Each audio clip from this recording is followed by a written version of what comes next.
Jurgen Klopp's champions may have the firepower, but Mikel Arteta's Gunners have proven to be a tough opponent in recent times. Do the Reds have a score to settle? Plus, what's brewing with Rhian? Is Brewster heading for pastures new? And we'll look back on Thursday night's Carabao crushing of Lincoln City. Alongside myself, Guy Clarke, three of the Echo's finest. Well, I say three of the finest. First up, it's our chief LFC writer, Ian Doyle. Doyle, how are we? I'm okay, yourself? Not so bad, thanks. Sean Bradbury, how are we? Very well, mate. Yeah, thoroughly enjoyed the Lincoln game. And yeah, I'm looking forward to this double header next week, so very good. And Connor Dunn's also with us. Connor, great to have you back on the pod. Thank you, mate. I'm also very well, and in the spirit of Jurgen Klopp's press conference, how are you? Yeah, not so bad. Thanks for having a chat about that before, as well as sampling some of Ian Doyle's CD collection behind it, or behind him, not behind us. There's nothing wrong with it. Nothing wrong with it. No, nothing whatsoever. Let's get into the action, then the good stuff. Why we are all here. And Doyle, you were obviously at Sintelbank last night, looking at a youthful Red side. Some squad players played as well, and as you summed up in your verdict that we had on the post-game podcast at times last night, it really was the Curtis Jones show. It was. I mean, he was very, very good. I mean, it's nothing new for anybody who's been watching Liverpool for any length of time over the past 12 months. But yeah, he just seemed to, Liverpool were in control, weren't they, really, from like the first 9 minutes when Shaqiri knocks in that free kick. But that was won by Curtis Jones, and he went on to score two cracking goals and had a hand in another goal. So he couldn't have done much more, in terms of putting himself forward for greater involvement, say, in the Premier League. But he was doing that towards the end of last season anyway. I think he scored against Aston Villa, didn't he? He had a few decent performances, and it's nothing we don't know already from Curtis. He's not somebody who's lacking self-belief and confidence, shall we say. You can tell that from watching the way he performs. Just, even like the second goal, the turn that he did, and then absolutely hammered it. Got a deflection, but it was going in anyway, I would suspect. And certainly his first goal, there was no doubt about that one. But just his overall game. It was interesting for me is that he wasn't particularly playing in a position where, for a long time in the first half, we were wondering where exactly he was in terms of where he was meant to be playing. Sometimes he was in the front three, sometimes he was back helping out in defence, sometimes he was just in midfield, and obviously he was one of the, I think we worked out it was three in midfield in the end for all the talk, all the formations. I think Liverpool stuck to a more or less a 4-3-3, but it was that fluid, not just with Curtis Jones, but with the likes of Minamino and Shaqiri, and I'm sure we'll get on to him in a bit, and one or two others, that they were just moving around everywhere. And, okay, I know it was Lincoln and the League One, and with no fans being there, it made it a lot easier for Liverpool. That you've seen with all the results in the Carabao Cup this week, that when a Premier League team has come up against a lower league team, with no fans being there, that's one of the, I wouldn't say it's a leveler, but it's certainly something that edges it a bit more towards the lower league team, especially when you're playing at their grounds. I would imagine next to none of the Liverpool players would have played at Lincoln before, and it would have been a world of difference had it been full of fans of the locals cheering on their team. I mean, there were a suspiciously high number of Lincoln officials in the stadium,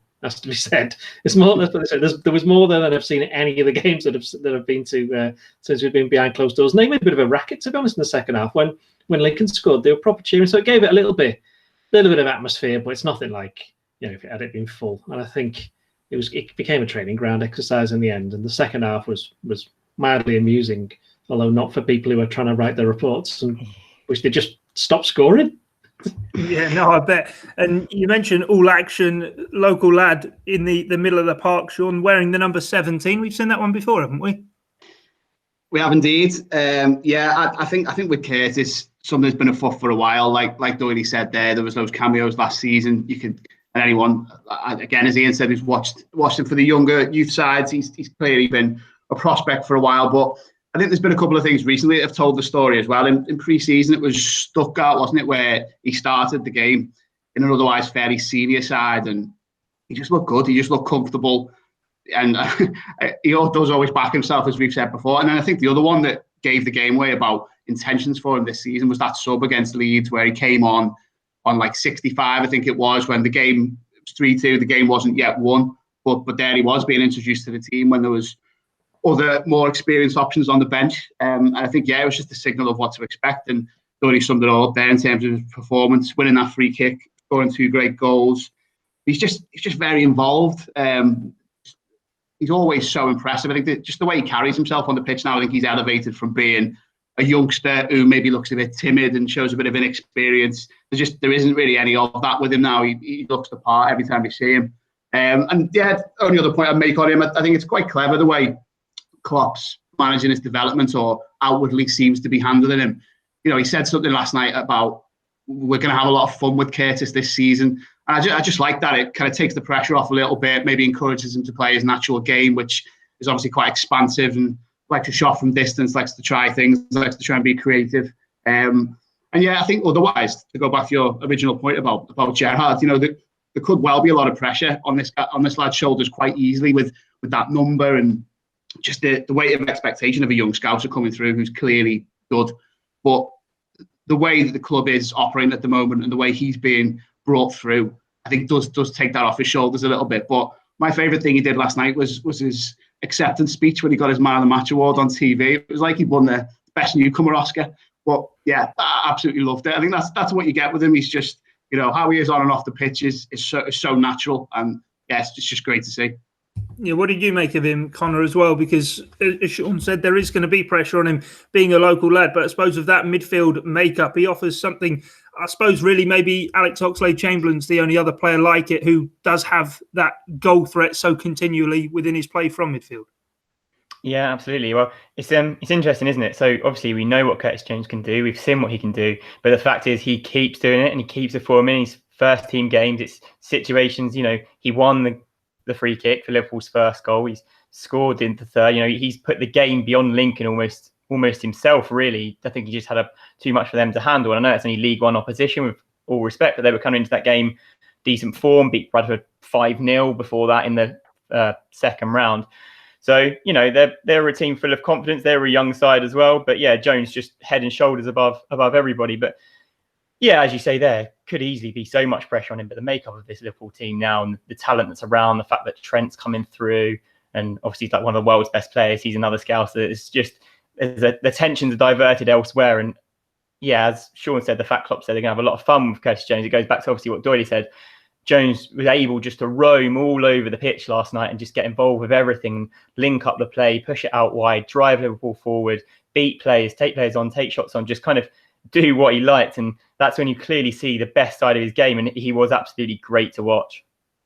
Yeah, he certainly was. A big tick in the box for Curtis Jones. And I suppose, Doyle, it was one of those games really where it was a go and impress me audition for a number of the players from Jurgen Klopp's perspective. And I suppose in a 7-2 win, you can't really have many losers, but two players in particular who did sort of look very good on the eye were Takumi Minamino and Xherdan Shaqiri as well. Well, Minamino, we know about. He's been played very well since lockdown, since they came back. He's been one of Liverpool's most consistent performers, even if he hasn't started, many games. But when he's come on, he's done something, and he's starting to get the goals now, isn't he? He got the one against Arsenal in the Community Shield, and he's got the two on Thursday night. And that was the one thing that I've only been there since January, and about 4 of the months they weren't playing football, but that was the one thing that was missing. Now he's getting those numbers. It can only help him. In terms of Shaqiri, it was interesting because no one has ever doubted his quality. The problem is that was his first start since last December against Monterrey in the Club World Cup semi-final in Qatar. So it's all very well being very good at football, but if you're not out there, what's the point of you even being there? So for him, it was a little reminder, possibly to himself than anybody else, that he can still do it. And it was interesting because he definitely did play in a deeper role. He was part of the midfield three, which we haven't. Whenever we've only seen that, very, very few times, he's kind of been at the tip of a diamond as such, or a triangle with 3 people, obviously. But that's where he's been performing. But he was definitely on the left. He was more deep. There was one part in the first half where Lincoln had a break, and he was the one who got back and kind of cut out. I think it was cut out a diagonal ball, and you were thinking you'd never have normally seen that from Shaqiri. So I think he had something of a point to prove, because I think Liverpool, I would be amazed if Liverpool sold him now, to be honest. It's gone too late into the window, and he's definitely a player, if they sold him, they have to replace him. So he's someone that's going to be useful for Liverpool if he's fit. I mean, Klopp bought him. Klopp knows what he's like. He's worked with him for a couple of years now. He was up against him in Germany. So you've got to bear in mind that Shaqiri was the player who, when, I think it was nearly 2 years ago now, wasn't it, when after the World Cup and you had Firmino, Salah and Mane perhaps weren't at their very best, he kind of stepped up. They changed the formation.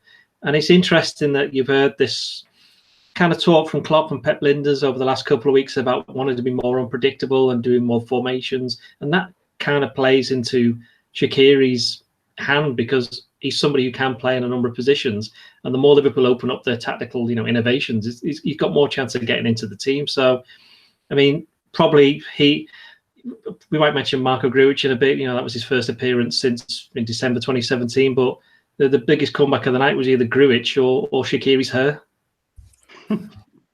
Connor, I just wondered what to be fair, Doyle, less said about the hair from you and I, the better. We best move on. How has he managed it? No idea whatsoever. Me and you need to take note. But Connor, on Xherdan Shaqiri, you asked Jurgen Klopp after the game in his press conference about him, and he did even say on Doyley's point about injuries and staying fit, he did even sort of reference that, Jurgen Klopp saying, well, wasn't he actually sure if he had a groin strain, a calf strain, he's absolutely fine. But there is still that niggling doubt in the back of the mind. Yeah, so I think there was a moment where Shaqiri might have held his ankle, and Klopp mentioned it in his press conference, and he went down and touched his ankle twice. So he was just a little bit concerned that there might something be wrong.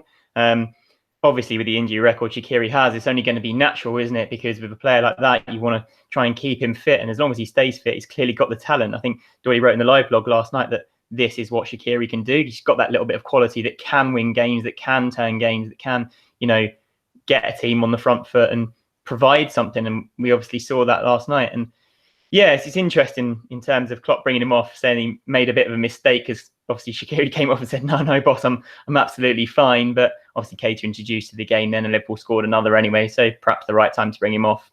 Neither here nor there, really. But yeah, again, as Doyle said, I think I'd be very surprised now if Shaqiri was sold. I think last night especially was proof that he's got something to add to this Liverpool team. He's got the dead ball specialism. His set pieces all last night were fantastic. His crosses whipping in from the corners, from out wide, were brilliant. Showed that he can drop a bit deeper, link the play and spread the ball. He's obviously got a bit of other talent that we haven't really seen too much of him at Liverpool. Obviously, Klopp knows him really well. So I think it's a bit of an exciting time. As long as he stays fit, I think that's all that matters. Yeah, it does seem that way. And Sean, on Takumi Minamino, so you tweet last night basically saying of the two Arsenal games coming up, which one does he deserve to start in? So best ask you that question yourself, because he can't be far off playing that Premier League match. No, I think that's the thing. I mean, we've said countless times on these pods over the years how significant Roberto Firmino is to this Liverpool team. If you can make one criticism of him, it's perhaps the goals. As we always say, though, it's his role in the team is about so much more beyond that. But the thing, like Doyle said, Minamino started adding the goals to his game, and you can't discount that. You can't ignore it. But it was the other side of it as well. I thought it was so impressive last night. He's really starting to get in the swing of that Firmino-style role. It's such an idiosyncratic thing, and we've got a player there who does look like he's got a broadly similar skill set. He's a great worker. He was dropping deep into spaces, always seeking the space. And then when he was there, I thought he was making really good decisions yesterday. He looked a bit more physical as well. And one of the first things he did was ball was played into him, did a nice sort of kind of drag back turn and held off a defender, pinged it out to the wing. And it was just like, he's getting the hang of this, which is great to see. Did well with his back to goal, I thought. Loads of nice, neat little layoffs and a lot of things that you would expect from Roberto Firmino, and almost Roberto Firmino alone. So, yeah, it's one of them things. I think that Liverpool and the first team are going to have to get used to this season. We've made signings this summer, and obviously Minamino arriving not that long ago. We were there now to put direct pressure on them. And yeah, I think he's banging on the door. Whether you we'll come on to team selection, obviously, whether you would take Firmino out of the team against Arsenal, who he does love a goal against, for Monday night at least, would be a big call. But yeah, if anyone on the fringes is next in line for a Premier League start, I think it is Minamino. Yeah, I wrote in my analysis actually after the game that Firmino is going to be a little bit worried that his spot that was once so steady, so strong, is definitely under big threat. But also Klopp and Edwards, when signing Minamino, this is exactly what they would have wanted. The 7 million they paid for Minamino is an absolute snip considering what he's bringing to the table now. And as Sean said, he was dropping deep. He's sort of developing into that Firmino role where he's swinging between the lines. He's making defenders lose total track of where he is. And again, yeah, linking the play a bit deeper. And I just thought he looked really good. And yeah, it's certainly going to be an interesting call. I think Firmino's still going to be top of the list for Arsenal. Again, as Sean said, we'll come on to team selection, but Minamino sure is close, isn't he? It was interesting what Klopp said after the game. He was asked about Minamino, where's his best position or where's he going to be playing? And he said down the middle. And that is obviously in reference to, Diogo Jota signing who came on and made his debut in the second half and played on the left-hand side. And I think, obviously, there are two players who can play in either of those positions, but it's clear that Klopp has said, right, I prefer you to be playing there and I prefer you to be playing there, partly because that's where they're used to playing. And when I said that, I thought Minamino, when he's been on the left, that it was the Newcastle game last season, there was a couple of games this season where that's where he's looked better. And it is interesting because when he was thrown in for his debut, that was against Everton, wasn't it, in the FA Cup?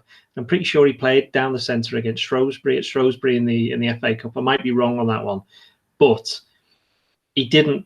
Yeah, you could tell it was going to take him a while, but as the lads have said, he's been at the club. What is it now? 8-9 months. I'm sure if they'd have signed him in the summer for 3 times the amount, the fans now would be going, "Oh, what a great signing!" But because he was £7.25 million in January, and he's been, was off the radar for about 6 months.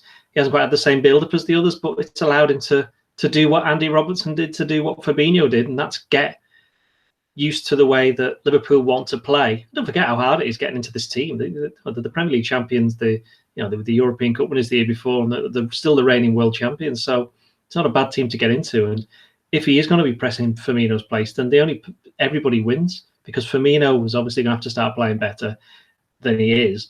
Minamino, if he gets in, will have that confidence. And of course, what a great selection problem for Jurgen Klopp, one that he's perhaps not been able to make over the past 18 months, 2 years. Yeah, one other player I wanted to bring up before we move on and talk about a player who wasn't involved but caused plenty of chat around him is Neco Williams, Connor, because obviously he's sort of the deputy right fullback for Liverpool right now. He's had a real rapid rise over the last 12 months. I really sort of seem to remember the Arsenal Carabao Cup game last season at Anfield and sort of bursting onto the scene in that game. And a few people sort of commenting that he maybe didn't look all too comfortable at Sinsel-Bank. I suppose it's one of those with a young player, you've got to have patience with them. Yeah, absolutely. I think that is probably the biggest point that I could make. He's only 19. Not all teenagers develop at exactly the same rate. Not everyone at 19 is going to be this world-beaten, world-class star. You think of the age of Van Dijk, Salah, Mane. Now they're 26, 27, 28, 29 even. It takes players longer to develop into the world class. And Neco Williams might just be one of those. Okay, he might not have had the best game last night, but he's still formed well. He's still got forward. He had a mistake, obviously, for their goal, a bit of an over-exuberance in the tackle that meant he was out of position. But he didn't play quite as badly as some people might have made out. I just thought some of the criticism that was levelled at him on social media particularly is a bit unjust, particularly considering the rise, as you rightly mentioned, that he's had. He is challenging the best, not even young right back in world football, the best right back in world football. And the fact that he is challenging him, the fact that he is, sometimes swapping in and out for Trent Alexander-Arnold is massive testament to Neco Williams. He's earned praise from Klopp. He's earned praise from Ryan Giggs. These are, people that know a lot about football. And he's playing well for club and country. And the odd, sketchy performance, should we say, shouldn't really be looked at too harshly with a teenage footballer. On that, just while we're on it, I just don't understand it. I don't get the thought process of coming away from a 7-2 victory and thinking, well, first of all, just being unhappy with that. Like, I'd take a 7-2 win in every single game that I watch of the club that I support. It's, it's entertaining, it's great. But like, to come away from it and think, I know what I need to do here, and have to give a teenage player stick online on social media. I think some of the fringe elements of online modern fandom are quite warped, and I can only presume it's based on a lot of pent-up anger and a bit of sadness. It was disappointing to see, and I think all fan bases obviously have idiots. There's especially clubs who are as big as Liverpool are now and are thriving, and they're going to have fans everywhere, aren't they? And it's unavoidable. But to see some of what we saw last night was really grim. So I think it's on supporters and it's on publications like ourselves really to try and call people out on that, because it wasn't acceptable. It's just a lot of it's just attention seeking and jealousy. I mean, and the other thing as well is that I'm pretty sure that there will be some people who go, oh, hang on, if Neco Williams does well here and he becomes our right back, that means we won't be spending any money on a new right back, and we want a new right back because we want a new signing and we like a new face. And what about this Brazilian guy who's joining Man City or whoever have you? There's a whole lot of that. And forget social media and all of that. It's always been difficult, more difficult when I've started watching, for a young lad to come through at any club, and I know he's obviously Welsh, he's not from Liverpool, but there's a certain attachment to players who come through the ranks, and they're judged a lot more harshly than perhaps many of the others. Many of the, I'd say, a new signing, they always get told like, oh, they got time to get to bed in, whatever have you. But these days, it's not just Liverpool, it's all of them. They have one bad game, and we've seen it with lots of other players at different clubs where they'll just be like, oh, quite clearly he's rubbish. It's like, well, hang on. Neco Williams has started 10 games for Liverpool, 10. That's it. So I'm pretty sure all these people in whatever sphere of employment they're in, pretty sure after 10 days working there, they weren't absolutely world class at what they're doing. You know what I mean? I know it's not quite as simple as that, but I think there is some kind of comparison to be made. I just, at a time when a couple of years ago, everyone was saying that footballers aren't connected to the fans and they're distant and all this, that, and the other. Now that they're on social media and they're actually engaging with fans, why did some fans, and it's not loads, in fact, it's not even like a minority, it's very few of them, but very vocal and trying to make an impression for themselves. And they've always got like accounts that don't have their actual real names on as well, by the way, because they never want to be called out on it. But, Twitter regs. Yeah, exactly. Yeah. So, but then why would they then do that and then make footballers think twice about wanting to engage with supporters when realistically that's what they want to do? It's just other human beings talking to other human beings. So, and the point is, he wasn't actually that bad at all. Might have been a little bit rushed on the ball. Might have made a no-exuberant tackle, but in 90 minutes, he's a 19-year-old lad and played all right. So exactly. He's got to learn. Yourselves.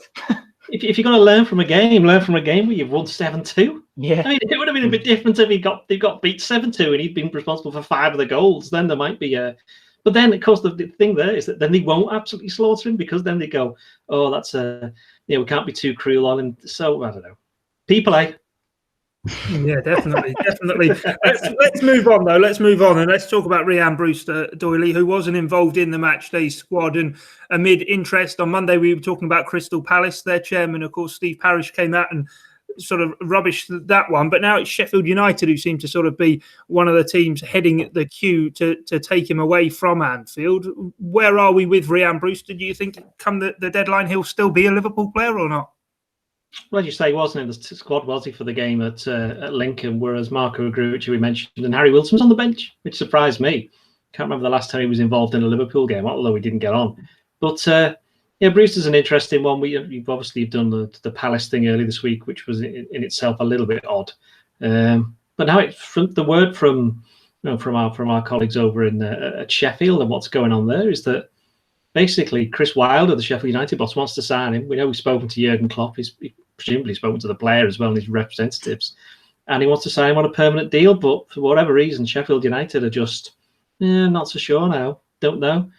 And whether or not this is the whole coronavirus pandemic finances kicking in, especially within the last week, obviously clubs who thought that they were going to get some fans being allowed back in, it looks like that's not going to be happening for a little while longer. So whether that's making some clubs think twice, I don't know. But at the moment, it looks as though Sheffield United, everybody wants him at Sheffield United, with the exception of the person who actually has the money and wants to hand it over. And as you know, that's always the most important person in any of these deals. So unless that changes, it looks like he won't be going there. No, we've obviously seen his name, Sean, touted about to a number of different clubs. Do we get sort of the feeling from the Rhian Brewster camp, really, that this is a move that the young lad wants to go and play regular football? Because obviously, whether it be during pre-season, albeit he did play against Salzburg, but whether it be pre-season or the early games, he's not really had an involvement. And obviously, after having that taste of first-team football at Swansea, probably wants a bit more. Yeah, and I think he's well within his rights to do so. I mean, he's 20 years of age now, isn't he? And like you said, he had that spell where he joined the club very quickly, acclimatised to the type of football they wanted to play, and scored 1 and 2, didn't he? I think it was 11 in 22 games or something like that. So I think he would probably see it as a backward step if he wasn't playing first-team football somewhere this season, and he'd have every right to, especially after what he's got through in his career to get to this point. I think he probably still feels he's making up for lost time after his injuries. And it's a testament to him that he's at this stage where we have potentially got brinksmanship and several Premier League clubs vying for him and waiting to make their move and seeing how things develop. You know, that he could have let those injuries get to him and physically and mentally have not recovered really from it. But he has done. He's shown he deserves a crack at the top level. And yeah, I think unfortunately that at this stage isn't going to be at Liverpool. I do hope if he does leave on a permanent deal over the coming weeks. I do hope there is a buyback clause inserted there, because I just think, everything he's gone through so far in his career at Liverpool, it would be a great story to see him lead the line for Liverpool one day. But we've already talked about all the forward options Liverpool have now. How many of them impressed last night? How many of them have impressed so far this season? I think that point about unpredictability, I think you're going to see that spelled out in lineups. I think we'll see Mane, Salah, Firmino, Minamino central. When you've got, let's say, those four, at least Origi, others ahead of you in the pecking order for your one position effectively. It's the right time for him to move on, but would love to see him back one day. Yeah, there is just that dearth of talent, isn't there, now at the top end of the pitch, Connor, with Diogo Jota arriving. Sean mentioned Divock Origi. Obviously, didn't have the most impressive of showings at Sinsselbank yesterday, but he did get the goal right at the end, just as the keyboard warriors were beginning to warm up, you feel. But for Brewster, probably time's right to go off, try pastures new, and hopefully come back to Anfield a better, more rounded player one day down the line. Yeah, definitely.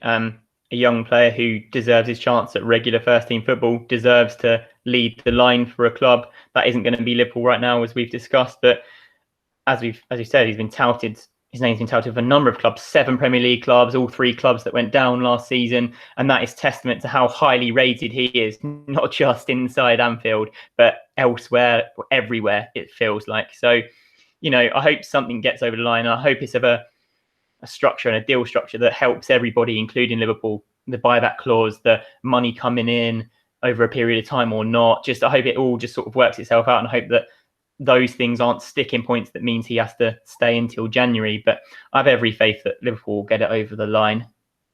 Yeah, Jurgen Klopp was unsurprisingly not really wanting to open up and talk about that too much in his press conference today, Doyle. Neither too was he really as to whether Thiago Alcantara will start on Monday against Arsenal. But we best begin to look ahead to the game. And after his cameo at Stamford Bridge, I think a lot of fans would probably like to see Thiago go from the start, especially given the fact that Jordan Henderson's going to miss the game. Well, Jurgen Klopp confirmed that. We kind of knew from what Pep Linders was saying last week that Henderson was a touch and go for the Arsenal game. Looks like he's not going to be playing there. The interesting thing about Thiago as well is that, I think I've already mentioned this a couple of times, but if you add in the Carabao Cup game next week, Liverpool would have played 15 games behind closed doors, and 4 of them would have been against Arsenal. So they played Arsenal twice fairly recently. They know what to expect from Arsenal. If Thiago plays, it gives Arsenal something different to think about, because they've only come up against him before. Obviously, quite how that works out with terms of the centre backs. We think Joe Gomez is going to be okay. Otherwise, Fabinho might have to play centre back again. So I'm sure we'll get onto the team selection in a bit. But in terms of Thiago, he would be the obvious one to come in from the start. And the fact that he didn't play or wasn't even involved against Lincoln suggests that he probably certainly at least be on the bench. But I would not be surprised if he starts against Arsenal, simply for the reasons that we just said. He looks like he's ready just to step straight in, and given the way that Arsenal revert into the boring Arsenal stereotype of the the 80s and 90s, why you'd want to grow up supporting Arsenal, I don't know, but he's somebody who can play those passes from deep and give Arsenal something different to worry about. Because if there was one thing that happened in the Community Shield, certainly in the first half, weirdly, Arsenal dominated the midfield until Liverpool changed things around in the second half.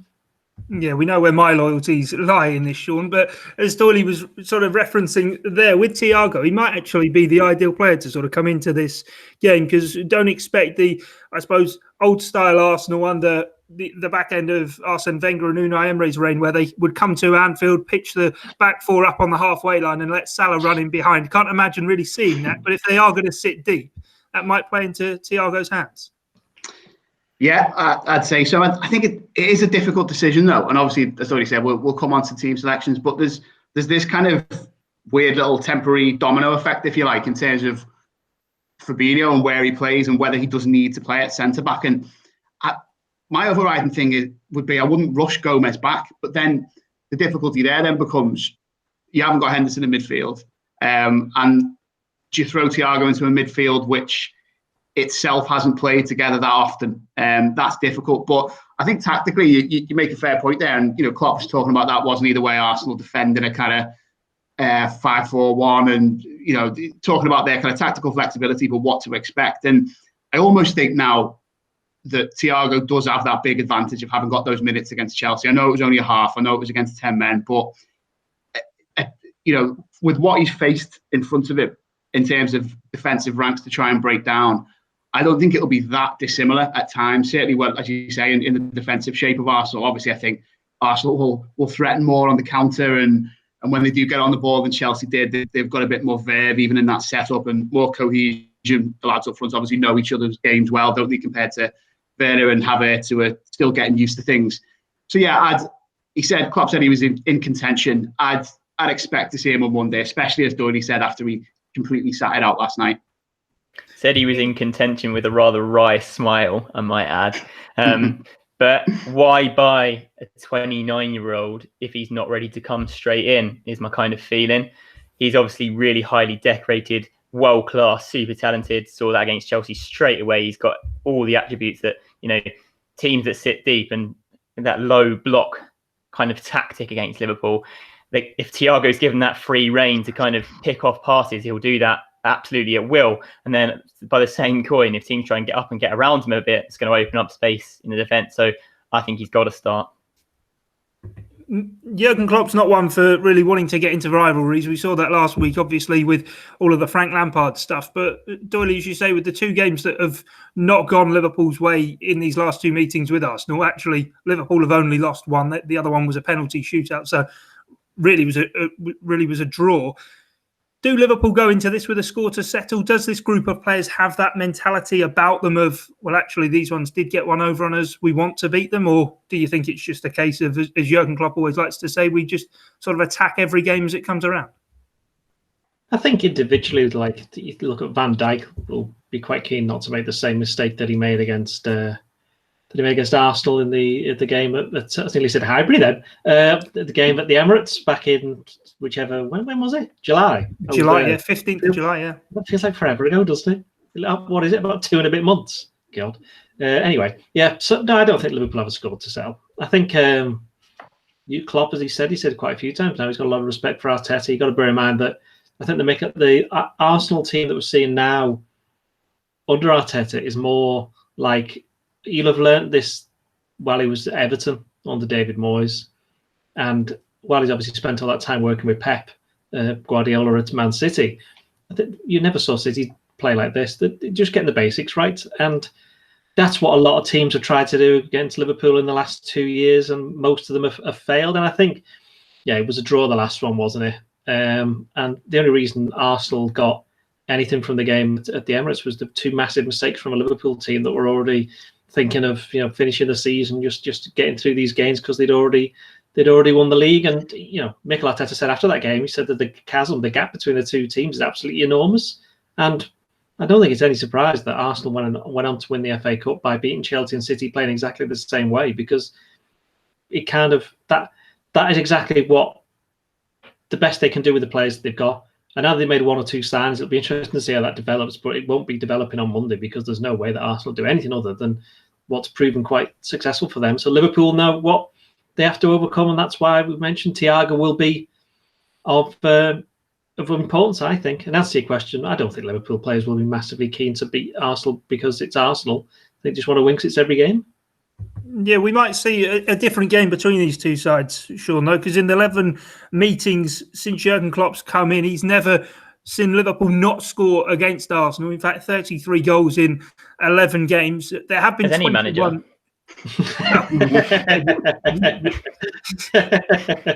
To be fair, Brendan Rodgers' last game against Arsenal, a 0-0 draw at the Emirates. So that's that one put to bed. But let's get back on.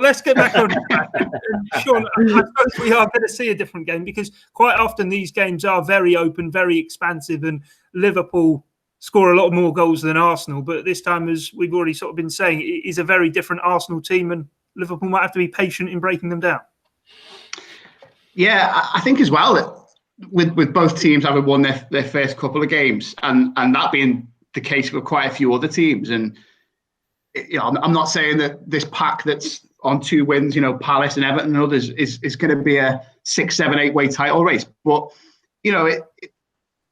there's pressure on teams already to start getting results, I think. And yeah, I think Arsenal would be happy to come and get a draw. I think Liverpool will be desperate to get a win, though, just because, this little phase now in terms of the games ahead of the international break, to get ahead. If Liverpool were, let's say, top of the league at the end of this little run, you to be the pace setters there and to have that early little start over City, I think will be massive. So, yeah, I think Liverpool will be going all out on Monday. Going back to settling a score, what this week has reminded me of, those two games that were played way back in January 2007. I remember going to Anfield twice in the space of a few days, and there was that crazy FA Cup game where I think Liverpool got beat 3-1, and then that even crazier League Cup game where it was 6-3 or something. So yeah, hopefully they're as entertaining as those two, but results the other way around. Fingers crossed.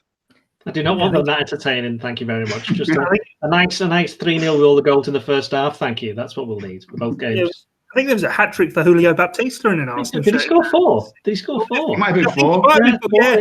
Yeah, did he ever score another goal ever in his career? No, I was going to say pretty much all he ever did in an Arsenal shirt. But Connor, you were taking the mick before. It feels this season with Liverpool that last year, where even from the first whistle in the Premier League, it was don't slip up, keep winning these games. And we saw that brilliant start to the season.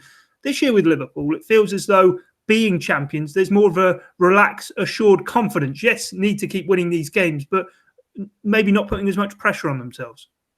Yeah, I think it feels a little bit different. And I don't know if that's because of the actual level of squad depth they have now and the level of youth and talent they have coming through. Obviously, that's testament to Klopp and Edwards and everybody at the club really that's developed that. Because if you think about, I wrote in my snap analysis on the whistle last night, if you think about not even very long ago, if you hear Klopp's made 10 changes to his side that won is for a cup game, you'd be thinking, well, fingers crossed, basically. But now you're kind of looking at this team and sort of going into every game thinking, yeah, this will probably be okay. See what they can do, probably get a win out of this, see what another team. I think it's now probably, as the champions, it's up to another team to come and show what they can do against Liverpool. The rest of the Premier League, the rest of the world knows exactly what Liverpool are about, exactly what Liverpool can do. And it's up to someone else to kind of show, to stop them doing what they can do and prove that they have something more this season. So yeah, I think it does feel a little bit different. And again, as I think I agree with Sean in terms of Liverpool, I think Liverpool do want to strike back. I think Liverpool do want to hit back against Arsenal. They don't like losing, do they? And they say it all the time. And I think the Community Shield, even despite being on penalties, would have hurt.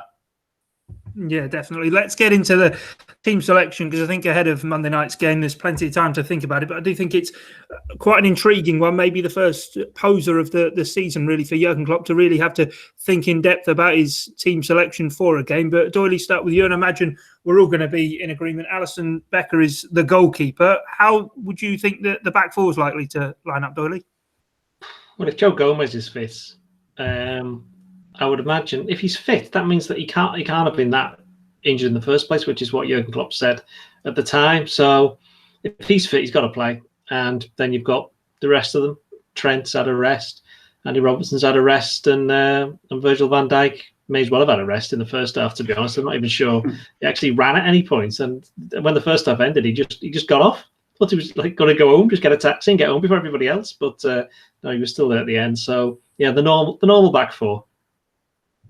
The only question I put to that is Joe Gomez at the beginning of last season struggled to sort of get into the side. Matip was in there. I think even Lovren at one stage got ahead of him coming back into the side. And if Fabinho is, I suppose, the man in possession of the jersey, does Jurgen Klopp, Sean, maybe not think about actually just keeping it how it is for the time being? I would be sorely tempted to do that were Henderson available. And I'd work back from midfield there. And yeah, I mean, I think in terms of rhythm, Van Dijk and Fabinho obviously looked excellent against Chelsea. Thought Fabinho wasn't necessarily shaky when he came on against Lincoln, but like the line became a bit shaky, and it was just a slightly weird situation for him to come on into, even though it was obviously like a pre-planned substitution. And the intensity of the game dropped off a little bit, didn't it? So he didn't look as good as he did against Chelsea. But were everyone fit, I'd play Fabinho alongside Van Dijk. But I agree with Doyle. I think it has to be Gomez to free Fabinho up to play in midfield. I mean, I agree about Gomez, because when we did the team selector before the Chelsea game, I actually had Matip playing rather than Gomez. Didn't know Matip was injured then, obviously, but I thought Gomez was quite poor against Leeds, and it's whether or not he can respond to that. mean, it will be interesting to see, because if Fabinho plays in midfield, as we've mentioned, Fabinho plays centre back, as we mentioned before, it opens up so many possibilities in midfield. Yeah, just actually looking. I am going for Fabinho in centre back. Yeah, I'm just tempted on that one, just because looking at just in the meantime, just pulled up last season's fixture lists, and after the opening game of the season in the Premier League against Norwich, Joe Gomez came out of the side, and he played then against MK Dons in the third round of the Carabao Cup, but not really another game of note, I suppose, till that Champions League game, the first home game of the Champions League campaign, the 4-3 against Red Bull Salzburg, where he didn't have a great game. So I think we're split on this one. I think I'm with Connor. How are we looking in midfield? Anybody going to go for a crazy tactical change, or are we all going 4-3-3? I'm going to explain Fabinho first, if that's all right. Sorry. No, I was just going to say, despite the form of last season, despite him not having the best of pre-season, the best game against Leeds, Joe Gomez, I don't know if I'd want to rush him back anyway, because the last thing you'd want is him to get further injured and then have to play Fabinho. Again, as we said, Van Dijk and Fabinho played so well against Chelsea. The players are all bang up for it. So might as well let them continue, to be honest. I think there'd be easier options for Gomez not to have a Aubameyang cutting inside against him. I've changed my mind. I'm on Fabinho centre-back. Okay. Sean, you were tempted before. Are you saying we... No, I'm plowed alone for now. I'm going to stick to my guns. So, okay, I'll give you my midfield. So, yeah, Gomez a centre-back. I'll go Fabinho, Thiago and Wijnaldum. So, at least there's, a measure of consistency there. Probably two of the three, usual kind of big-name midfielders, if you like, for a game of this stature. And yeah, Thiago, maybe a little bit further forward than he was against Chelsea, but give him a lot more license to just ping that ball around. Doyle, what's your midfield looking like? I'm going to have two in midfield. I'm going to have Thiago with the Widge, those two at the base, because Thiago's used to. I know he played as a one a number of times with Bayern Munich, but most of the times he's playing in a two. So what better way to get him in there than to get alongside somebody who, I'm not saying he's the same kind of player, but yeah, who'd have thought that like Thiago and Wijnaldum would be lining up with the same Liverpool team? There you go. And Connor? Yeah, I wanted to as well. If you've got Fabinho in centre back, he's obviously not, the senior centre back. He's a senior defensive midfielder. The two will give a lot more protection to the defence, and I think that is what I'd want to see, not necessarily what we're gonna see. Yeah, I'm with you guys. I think 4-2-2-2 is the way to go in this. It was sort of what Liverpool did in the Community Shield game to open up Arsenal. I think Arsenal playing with that midfield two and a back three. I think more players at the top end of the pitch might do some damage. So, Doyle, you're going, whether it be 4-2-3-1 or with a sort of forward four. Who are you lining up in that position, those positions, and in which formation? Well, I'll probably go three, although let's be honest, they'll just do what they want, because the players don't take any notice to me when I send them out there. They just do what they want. It's almost like they know more about football than I do. Weird that. I'm going to go with Mane on the left, Salah on the right, Minamino in behind Firmino. There you go. Sean, you're still going for 4-3-3. Where are we at with that?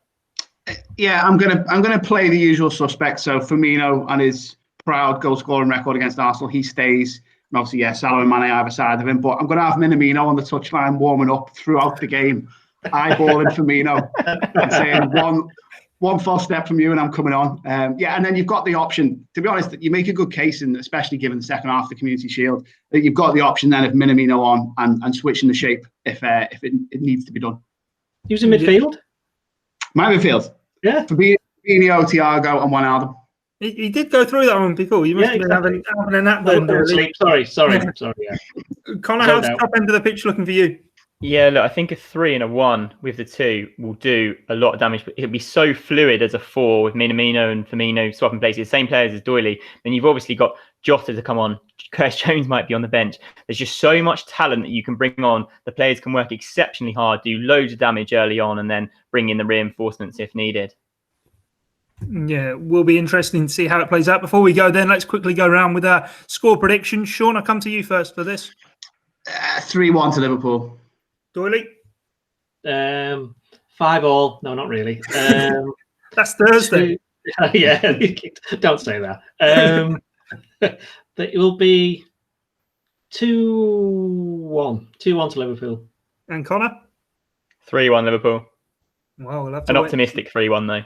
Yeah, we'll have to see how it plays out. I personally, I'll go against loyalty. I think it will be 2-0 to Liverpool, but we'll have to. No, you don't think Arsenal will score? No, I don't think they will. No, I do. I think they'll score. Yeah, I think they'll score.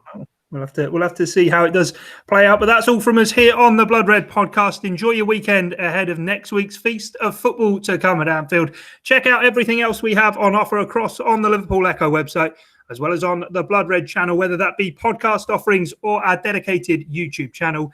The link to our twice daily newsletter can also be found in the description.